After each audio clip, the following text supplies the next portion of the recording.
Well, liability protection for brownfields projects is really important because all of the statutes, all of the laws that govern the cleanup of sites are all actually retroactive liability laws. So if you created the waste, if you transported the waste, if you disposed of the waste, if you own the land on which the waste was deposited, you have some responsibility to pay for the cleanup of that site. And under New Jersey's Spill Act, for example, and under the federal CERCLA, those liabilities are strict joint and several. So I may have only put a drop in there, but if I have the money, people are coming after me. And what's happened because of retroactive liability laws is it really chilled what was going on in terms of cleanups, and it chilled what was going on in terms of redevelopment of these properties.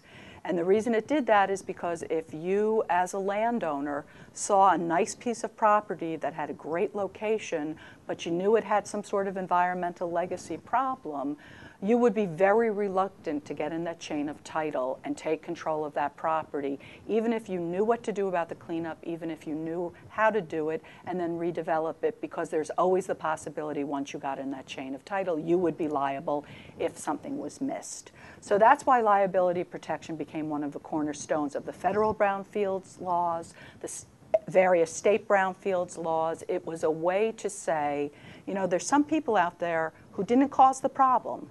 They want to do the right thing. They want to take on the cleanup even though they didn't cause the problem. They don't legally or have any monetary obligation to clean it up.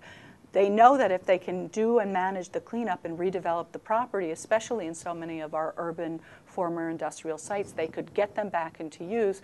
But until that liability issue was taken off the table for them, they weren't willing to come to the table and put the money on the table. So that's why giving liability protection to truly innocent purchasers who want to do the right thing is the right thing to do and has made all the difference in brownfields.